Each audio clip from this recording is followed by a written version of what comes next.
Trigonometry. I am Manish Kumar Tiwari from the Brilliant Tutorials. My tutorials belongs to CBSE and Bihar Board 3rd to 12th. आज का video NCERT class 10th mathematics का है, जिसमें 8.1 chapter का मैं question number 8 आपको बताने जा रहा हूँ। इसमें दिया हुआ है if 3 cot a equals to 4 check whether आपको इतना जो है होगा cos square A minus sine square A के बराबर या नहीं। इसी का आपको वेरिफिकेशन करना है, जांच करना है, टेस्ट करना है। तो सबसे पहले जो मेरे को दिया हुआ है मैं उन्हीं चीज़ों से चलूँगा। तो मेरे को यहाँ पर दिया हुआ है कि 3 cot a इक्वल्स टू 4। अब चूँकि मल्टीपल्स है, यदि इस साइड में आएगा तो वो आपका डिवीज़न हो जाएगा, तो आप लिख पाओगे 4/3। मैं जानता हूँ कि कॉट ए जो है वो कॉट थीटा को फॉलो करता है और इतना बड़ा फार्मूला होता है b/p होता है। अब यदि मैं चलूँ तो मैं यहाँ पर देख पाऊँगा कि p का जो वैल्यू है वो 3 है और b का जो वैल्यू है वो आपका 4 है। इस सिचुएशन में मैं पाऊँगा कि मुझे हाइपोटेनस वैल्यू चाहिए। तो मैं जानता हूँ कि h इक्वल्स टू फार्मूला होता है √p² plus b² means The Brilliant Tutorials CBSE EMS 3rd to 12th Humraparar Road, Nobatpur Lok Patna 8,01,109। मैं जानूंगा कि p फॉर आपका दिया हुआ है 3 मीन्स 3² प्लस b4 4²। अब 3² इक्वल्स टू आपका फार्मूला होता है 9 और 4² इक्वल्स टू होता है 16। यदि हम दोनों नंबरों को ऐड करें तो यहाँ पर मेरे को मिलेगा 25 और 25 का जो अंडर रूट होता है वो आपका 5 होता है। ये आपका मीटर में भी हो सकता है या सेंटीमीटर में भी हो सकता है। अब चूँकि अब मेरे को जानना है कि ये दोनों बराबर है या नहीं है, तो सबसे पहले मैं चलूँगा LHS से। तो LHS में दिया हुआ है आपका 1 माइनस tan² a बटा 1 प्लस tan² a।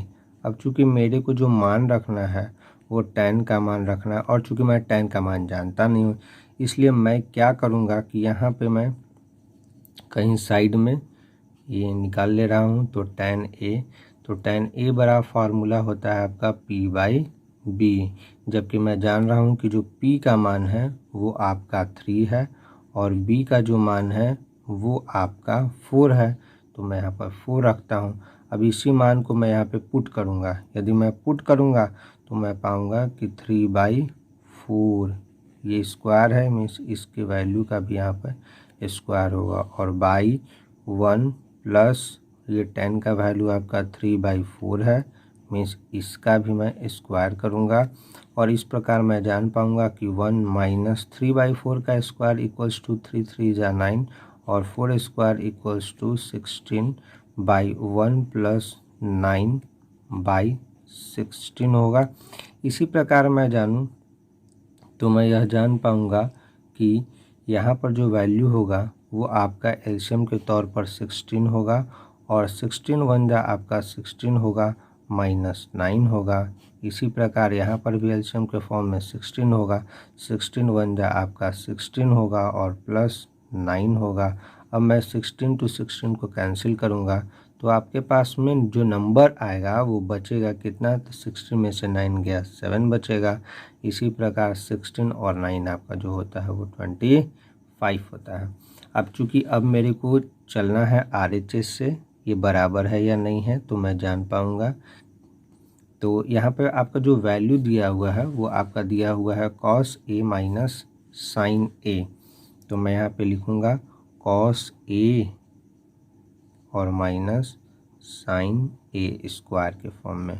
अब मैं जानता हूँ कि cos a का जो वैल्यू होता है वो आपका b/h होता है, ये स्क्वायर है तो ये भी स्क्वायर होगा। साइन बराबर फार्मूला होता है p/h, बट ये चूँकि फार्मूला है तो इसका भी स्क्वायर होगा। मैं जब इसे सॉल्व करूँगा तो मैं लिखूँगा b²/h² और इसी प्रकार मैं यहाँ पर भी लिख पाऊँगा p² और h²। अब मैं देखूँगा कि दोनों का जो एलसीएम है वो आपका है h² और यहाँ पर जो है वो आपका है b² और माइनस पी स्क्वायर। अब मेरे को यहाँ पे वैल्यू को पुट करना होगा। यदि मैं वैल्यू को पुट करूँगा तो मैं यह देख पाऊँगा कि बी का जो वैल्यू है वो आपका 4 है और पी का जो वैल्यू है वो आपका 3 है। तो मैं बी के वैल्यू को यदि पुट करूँ तो यहाँ पे मिलेगा 4 स्क्वायर माइनस 3 स्क्वायर और एच जो वैल्यू है वो आपका 5 है, मीन्स 5 स्क्वायर। अब मैं जानता हूँ 4 स्क्वायर इक्वल्स टू 16 और 3 स्क्वायर इक्वल्स टू 9 और बाई 25 इक्वल टू 7/25। इस प्रकार मैं जान पा रहा हूँ कि जो वैल्यू आपका LHS में आया था वही वैल्यू आपका RHS में आया। इसलिए हम कह सकते हैं कि LHS का जो वैल्यू है वो आपके RHS के बराबर में वेरीफाइड है। अब हम लोग चलेंगे नेक्स्ट क्वेश्चन की ओर। 9 क्वेश्चन है कि इन ट्रायंगल ABC में एंगल B का जो वैल्यू है वो आपका 90 डिग्री दिया हुआ है और tan A का जो वैल्यू है वो 1/√3 के बराबर है। आपको ये दो चीज़ का वैल्यू फाइंड करना है। तो मैं पहले जानता हूँ कि एक ही ट्रायंगल को मैं दो पिक्चर के फॉर्म में डाले हुए हूँ। अब मेरे को इस एंगल के अनुसार जब चलना हो ट्रायंगल ABC में तो मैं जानता हूँ कि एंगल के जो सामने का जो साइड होगा वो आपका परपेंडिकुलर फॉर्म का होगा और इसका एडजेसेंट साइड जो होगा वो बेस फॉर्म का होगा, जबकि ये जो फॉर्म होगा वो आपका हाइपोटेनस फॉर्म होगा। सिमिलरली इसी प्रकार यदि मैं एंगल A के अनुसार चलूँ तो एंगल A का जो फ्रंट साइड है BC वो आपका परपेंडिकुलर का काम करेगा। 90 डिग्री के सामने का जो लॉन्गेस्ट साइड है वो आपका हाइपोटेनस होगा जो कभी बदलेगा नहीं और एडजेसेंट साइड जो यहाँ पर मिलेगा वो आपका बेस के रूप में AB मिलेगा। अब चूंकि मेरे को यहाँ पर जो दिया गया है वो इस पिक्चर के अनुसार दिया गया है, इसलिए मैं बोल सकता हूँ कि गिवन कंडीशन जो है आपका वो कहता है क्या कि tan A equal to 1/√3। But मेरे को पता है कि tan थीटा को ये फॉलो करता है और इतना बड़ा फॉर्मूला होता है P/B एट हेयर, मतलब यहाँ पर जब मैं निकालूंगा तो मैं जान पाऊंगा कि P का जो वैल्यू है वो आपका 1 है, B का जो वैल्यू है वो आपका √3 है। इसी प्रकार मैं H का वैल्यू नहीं जानता हूँ, मीन्स मेरे को हाइपोटेनस वैल्यू निकालना होगा, H फॉर हाइपोटेनस। अब मैं जब निकालूंगा तो H इक्वल्स टू फार्मूला हो जाएगा आपका P² प्लस B²√। अब मैं जानता हूँ कि √P का जो वैल्यू है वो आपका 1 है, मीन्स 1² प्लस B का जो वैल्यू है वो आपका √3 है। तो मैं इसे भी स्क्वायर के फॉर्म में लिखूँगा। 1² फार्मूला होता है 1, √3² इक्वल्स टू 3। टोटल मिला के यदि मैं ऐड करूँ तो √4 होगा और 4 का जो वैल्यू होता है वो आपके 2 के बराबर होता है। अब चूंकि मेरे को मान दिया हुआ है, किस चीज़ का दिया हुआ है, तो वो मेरे को H का जो वैल्यू आया है वो आपका AC का मान है, मीन्स यहाँ पर मैं लिखूँगा ये AC है।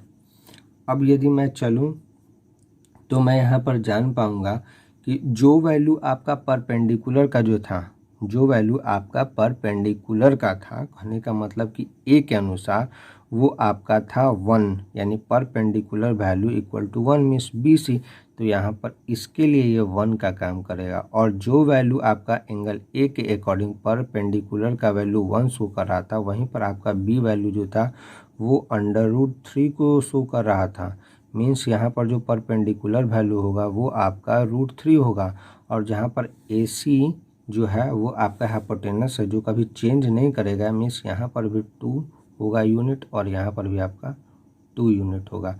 अब मैं जानूँगा तो मैं इसके अनुसार यदि निकालूँगा तो मैं यहाँ पर जान पाऊँगा कि sin A और यहाँ पर जो मान होगा वो आपका हो जाएगा cos A।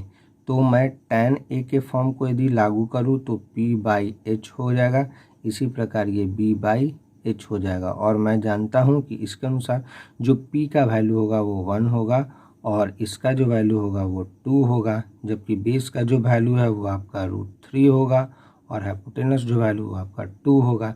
इसी प्रकार यदि मैं C के अकॉर्डिंग वर्क करूँ तो यहाँ पर मेरे को होगा sin C और यहाँ पर जो होगा वो आपका cos C होगा। अब ये tan थीटा को फॉलो करेगा और ये cos थीटा को, sin थीटा को फॉलो करेगा और मैं जानता हूँ कि sin का जो फॉर्म होता है वो P/H के फॉर्म का होता है, ये आपका B/H के फॉर्म का होता है। तो मैं यहाँ पर जो भी आपका वर्क करूँगा इस पिक्चर के अकॉर्डिंग करूँगा।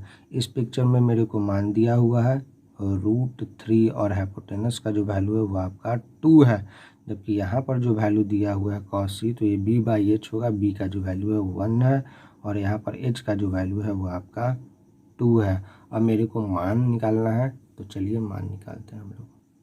जैसा कि आप देख पा रहे हैं कि मैंने यहाँ पर दोनों क्वेश्चनों को लिख रखा है। अब मैं इसका वैल्यू पुट करूँगा। तो फर्स्ट के अकॉर्डिंग यदि मैं चलूँ तो साइन ए का जो मान है वो आपका दिया हुआ है 1/2, इंटू का मतलब गुना होता है, और कॉस सी का जो मतलब है वो आपका यहाँ पर दिया हुआ है 1/2, प्लस होगा तो प्लस है। कॉस ए का जो वैल्यू है वो आपका हो जाएगा √3 और /2 होगा, इंटू साइन सी का जो वैल्यू है वो आपका हो जाएगा √3 और बाई आपका हो जाएगा 2। इसी प्रकार यदि मैं इसमें वैल्यू को पुट करूं तो आपका कॉस ए का जो वैल्यू है वो आपका हो जाएगा कितना, √3 और /2। कॉस सी का जो वैल्यू है वो आपका हो जाएगा 1/2, माइनस का माइनस। साइन ए का जो वैल्यू है वो आपका हो जाएगा 1/2 और साइन सी का जो वैल्यू है वो आपका हो जाएगा √3/2। अब मैं देख पा रहा हूँ कि 1 1 जा जो फार्मूला होता है 1 होता है, 2 2 जा 4 होता है, प्लस √3 इंटू √3 इक्वल्स टू 3 होता है, 2 2 जा 4 होता है। मैं दोनों कैल्शियम लूँगा तो सेम होगा 4, इसलिए नंबर भी डायरेक्ट जुटेगा तो 1 + 3 होगा। अब मैं देख पा रहा हूँ कि 4 + 4 प्राप्त होगा। This number two that number cancel में इस होल नंबर के फॉर्म में मेरे को जो आंसर आएगा वो 1 आएगा, जबकि मैं यहाँ पर देख पाऊँगा कि 2 2 जा 4 होगा और √3 1 जा जो होगा वो आपका √3 हो जाएगा।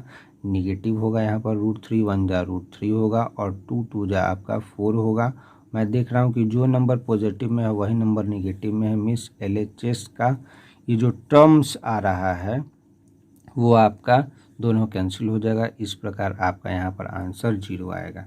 यदि आपको मेरे द्वारा बनाया गया यह वीडियो या प्रयास अच्छा लगता है तो प्लीज़ इसे सब्सक्राइब करें तथा दोस्तों के साथ में शेयर करना ना भूलें। तब तक के लिए धन्यवाद।